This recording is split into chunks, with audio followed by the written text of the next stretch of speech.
Gila dia. Kenapa kau berani berkata begitu, Faruk? Itu pengalamanku. Pengalamanku pribadi. Makanya saya menyampaikan ini pengalamanku. Aku baca Quran, pengalamanku itu. Tapi kalau orang baca Bible dari Kejadian sampai Wahyu, gak mungkin dia masih Kristen gitu. Oke, Harley.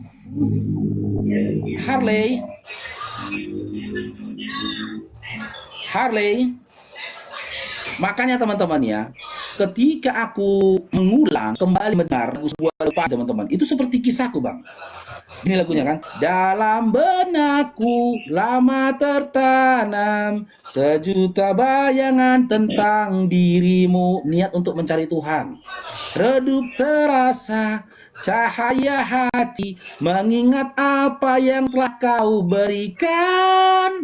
Nah, ini awal aku untuk mencari Bible itu tadi. Tentang kehidupanku, aku dikasih kehidupan oleh Tuhan, aku dikasih rezeki oleh Tuhan. Siapa Tuhan? Waktu berjalan, lamban mengiring dalam titian takdir hidupku. Kristen, cukup sudah. Aku tertahan dalam persimpangan masa silamku. Kristen Islam, persimpangan ini. Coba untuk melawan getir yang terus ku kecap, meresap ke dalam relung sukmaku doktrin dan dogma kekristenan yang ada pada diriku. Ku coba melawan nih, Bang, sampai keringat dingin aku. Melawan aku, ku lawan doktrin itu. Yang meresap ke dalam relung sukmaku, coba tuh singkirkan aroma nafas tubuhmu.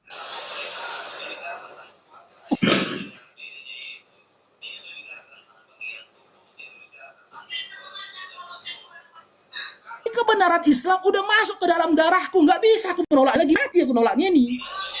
Itu yang kurasakan dulu, kayak kisahku nih, mati aku nih, udah merasap ke dalam darahku. Semua tak sama, tak pernah sama, apa yang ku sentuh, apa yang ku kecup, antara Bible dengan Al-Quran. Nggak sama. Karena apa? Perjalanan imanku dimulai dari Bible menuju Quran. Semua tak sama, tak pernah sama, apa yang ku sentuh, apa yang ku baca, apa yang ku pelajari. Bible nama Quran. Sehangat pelukmu, selembut belaimu, tak ada satupun yang mampu menjadi sepertimu. Ar-Rahman. Ketika aku baca surah Ar-Rahman, sehangat pelukmu, selembut belaimu, nggak ada yang mampu sepertimu. Karena apa? Apa yang tertuang dalam surah Ar-Rahman nggak aku baca di dalam Bible. Nggak ada. Gitu. Aku kasih ini ke kau, tapi kau lakukan seperti ini. Nikmat mana lagi kau dustakan? Kuciptakan ini untuk kau begini. Kau mendapat manfaat ini. Nikmatku mana lagi yang kau dustakan? Ar-Rahman. Apalah arti diriku ini, memapahku dalam ketiadaan. La haula wala quwwata illa billah. Lemah tak bertumpu, hanya bersandarkan pada dirimu. Tauhid. Tak bisa, sungguh tak bisa mengganti dirimu dengan dirinya. Mengganti siapa? Mengganti Allah dengan Yesus. Gak bisa. Kembali ku dengar lagu itu tadi kemarin dulu nih, Bang. Menetes air mataku. Tak bisa, sungguh tak bisa mengganti dirimu Yesus dengan dirinya Allah.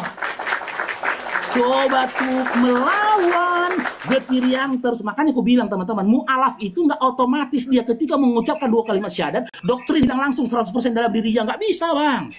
Masih nempel doktrin itu, Bang. Semua coba tuh melawan, kulawan ini, Bang. Kulawan, coba tuh melawan getir yang terus kukucap, kulawan semua doktrin ini. Meresap ke dalam relung sukmaku, masuk udah ke sukmaku 27 tahun Kristen tadi. Dogma Kristen tadi masuk ke dalam sukmaku, ke jiwaku ini 27 tahun. Coba tuh singkirkan, aku coba ini menolak Islam ini tadi. Kebenaran Islam coba aku tolak, karena apa? Konsekuensi yang harus kutanggung. Aku tahu ada konsekuensi yang harus kutanggung, dan ada kewajiban yang harus kulaksanakan seumur hidupku. Ada kewajibannya. Coba tuh singkirkan, apa itu sholat dan yang lainnya kan. Coba tuh singkirkan aroma nafas tubuhmu merasuk ke dalam relung darahku. Terdunduk bang, nggak sanggup lagi bang. Udah masuk ke dalam darahku bang, nggak sanggup aku lagi bang. Merasuk ke dalam, kayak mana aku mencuci darahku? Barakallahu fikum bang Mr. D. Bagaimana aku membersihkan kebenaran Islam dalam darahku ini? Kalau di sukmaku ini tinggal aku buang melalui akalku. Tapi kalau udah masuk ke dalam darahku nggak bisa.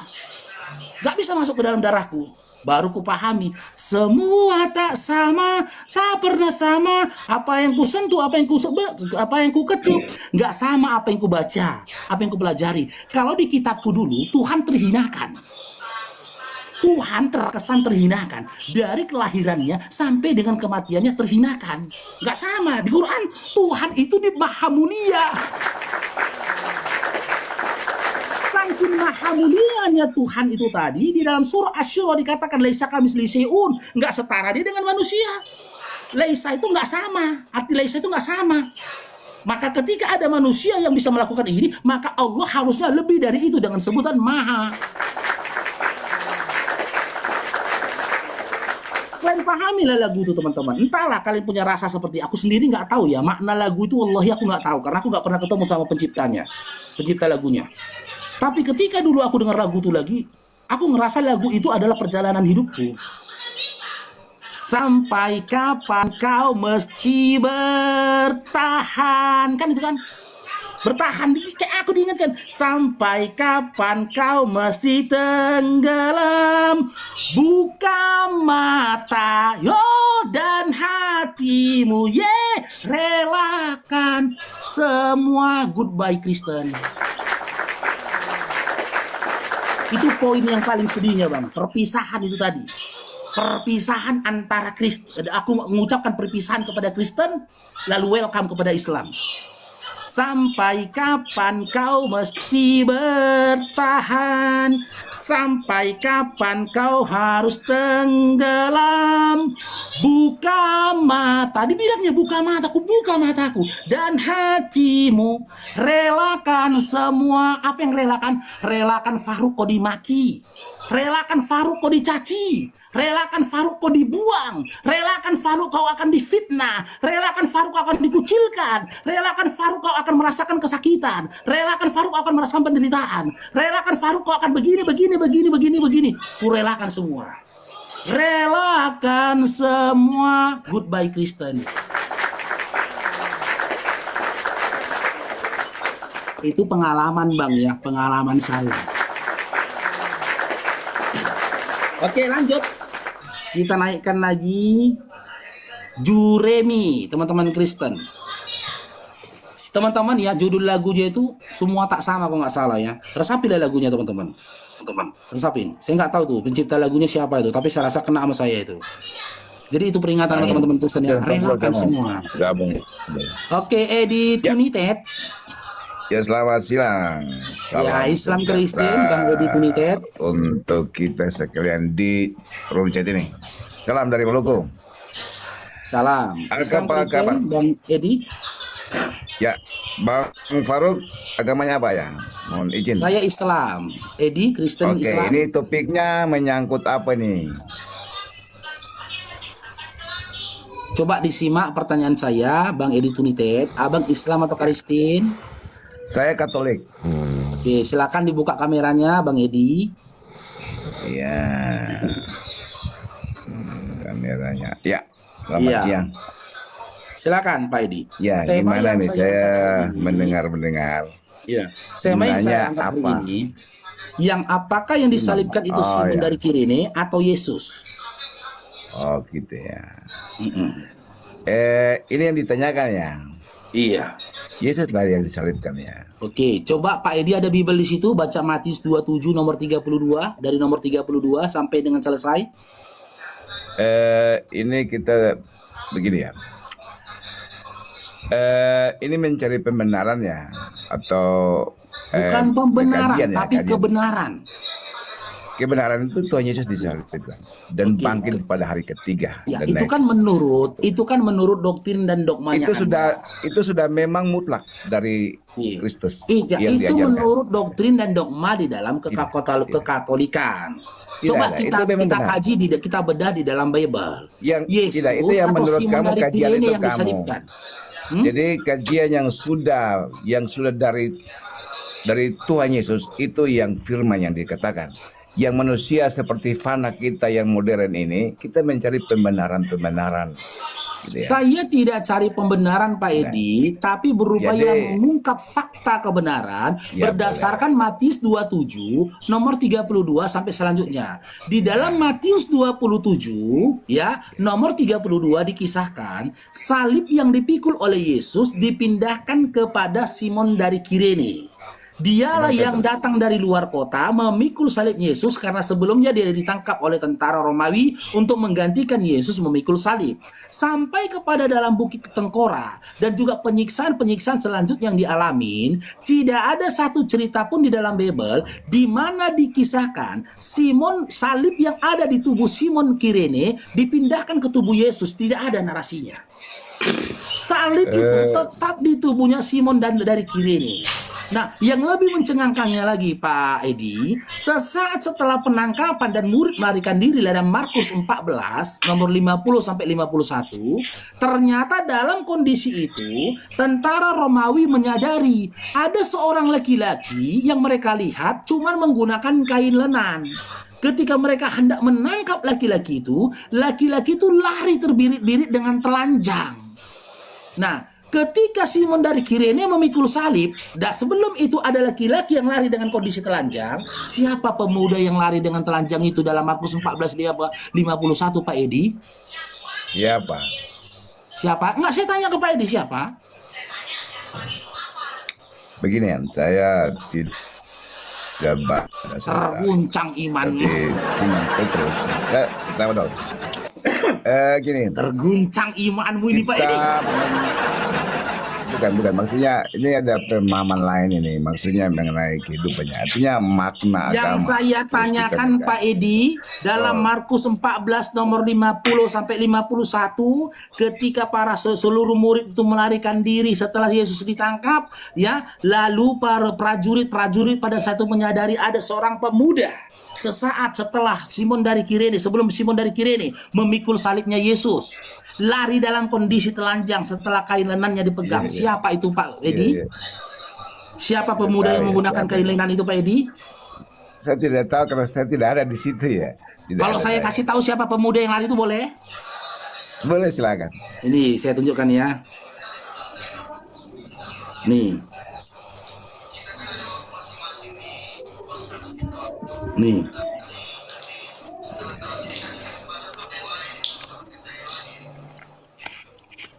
Kita buka ya di dalam Yohanes 13 nomor 4. Ya. 13 nomor 4. Tunggu, kita cari yang besar, ada yang besar.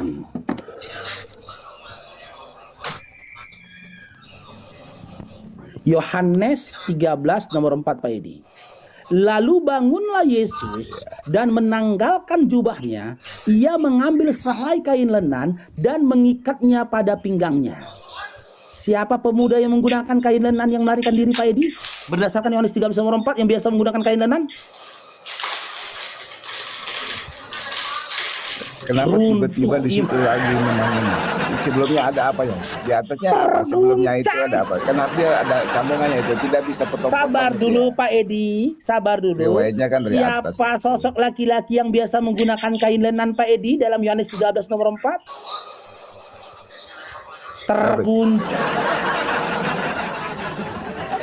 Terguncang. Saya sudah bilang ya, itu adalah Yesus. Karena di antara murid-murid dan orang-orang sekitarnya, Yesuslah yang terbiasa menggunakan kain lenan. Yesus yang biasa menggunakan kain lenan. Dan kain lenan ini teman-teman, kalau di dalam kita, pemahaman kita ini seperti imamah. pengikat kepala. Dan dalam tradisi Yahudi, hanya orang-orang tertentu yang biasa menggunakan tubuhnya dengan kain lenan. Di mana fungsi dari kain lenan ini adalah menutup dirinya, menutup tubuhnya ketika dia melakukan sholat. Jadi orang-orang Yahudi di zamannya Yesus, mereka kalau sholat, nanti kain lenannya itu diangkat, dikobarkannya begini, tutupnya tubuhnya semua. Ditutupnya tubuhnya semua. Lalu dia berdoa, dia melakukan sholat. Itu fungsi dari kain lenan. Dan itu hanya boleh diberlakukan dan dimiliki oleh siapa? Para imam-imam. Para imam-imam yang seperti itu. Jadi zaman itu pun sudah ada. Masya Allah. Barakallahu fikum Bang Delpan. Wah, keren kali kita Bang. Masya Allah. Barakallahu fikum Abangku. Jazakallah khair. Ya, para rabi. Makanya Yesus dipanggil rabi. Wahai rabi, kata dia. Wahai rabi. Wahai guru. Wahai ustadz. Kalau kita sekarang. Gitu loh. Makanya orang sekarang umat Islam kalau ada dia pakai imamah atau sorban dia begitu, itu dari pikir ustadz itu kalau nampak disuruh jadi imam itu waktu sholat itu jadi imam itu. Makanya saya bilang, saya bisa pastikan hari ini iman kalian, kepercayaan kalian terguncang. Kalau memang saya salah, tunjukkan satu dari murid-muridnya Yesus yang menggunakan kain lenan ketika dia mengikuti Yesus. Tunjukkan. Tunjukkan satu dari nama murid Yesus yang menggunakan kain lenan. Selain daripada Yohanes Pembaptis. Tunjukkan. Tunjukkan datanya. Nggak akan ada. Kalau Yohanes Pembaptis, anak dari Zakaria, iya cocok itu Bang Mr. D. Panas. Harus dikipas. Makanya saya bilang, kalau kalian menalaah Bible kalian, membaca dengan tadabbur Bible kalian, kalian metik meninggalkan Kristen, metik kalian. Metik. Kenapa bisa gitu? Itu yang ku alami. Itu yang ku rasakan. Banyak pertanyaan-pertanyaan dan juga pemahaman yang simpang siur. Tidak akan buktikan. Tunjukkan. Aku sudah berdiskusi kepada beberapa Kristen ya. Ada 3 Kristen yang pernah aku diskusi. Satu yang bernama Maryam, ya. Yang kedua bernama Esau. Yang ketiga saya lupa siapa namanya. Lama nggak dapat kabarnya. Ternyata udah syahadat. Ketika kita bilang, contoh Maryam, aku bilang, kau baca dulu Bibelmu sampai selesai lah ya, aku bilang. Aku masih menyelesaikan di perjanjian baru lah ya dulu, kata dia. Selesaikan dari perjanjian lama. Biar kau bisa merasakan perbedaan kehidupan di zamannya mereka. Masya Allah, barakallahu fikum abangku, Bang Mustafa. Dibacanya Bibelnya. Alhasil apa? Syahadat. Dan mereka yang syahadat itu, meskipun syahadatnya itu, waktu itu ada yang di Komal, ada juga offline, hilang dari Komal. Mereka hilang dari Komal. Barakallahu fikum abangku, Bang Mr. D. Ditanya sama mereka, kenapa kok hilang dari Komal? Ya mereka mendalami Islamnya. Karena apa memang teman-teman ya? Ketika seseorang itu mengucapkan 2 kalimat syahadat, menerima iman dan Islam. Nah, sempurnakan nikmat yang ada padamu dengan apa? Mendalami ilmu Islam. Kenalkan Bang Esau kan? Iya. Dulu berapa kali diskusi sama aku Esau tuh, enak kali tuh. Diskusi sama Esau tuh enak kali tuh. Dia nggak mengatakan Kristen, dia mengatakan dirinya Nasrani. Gitu loh. Assalamualaikum Pak Win. Waalaikumsalam warahmatullahi wabarakatuh. Lanjut Bang Baruk, aku parkur aja nyari ini follower. Siap Pak Win, siap. Barakallahu fikum ya Bangku, Bang Mr. D dan Bang apa tadi? Jazakallah khair. Masya Allah, Bang Dilpen, Bang Naldi. Oke, Tias. Iya, selamat siang. Ya, Islam Kristen, Tias. Nasrani. Ya, silakan dibukakan kameranya, silakan.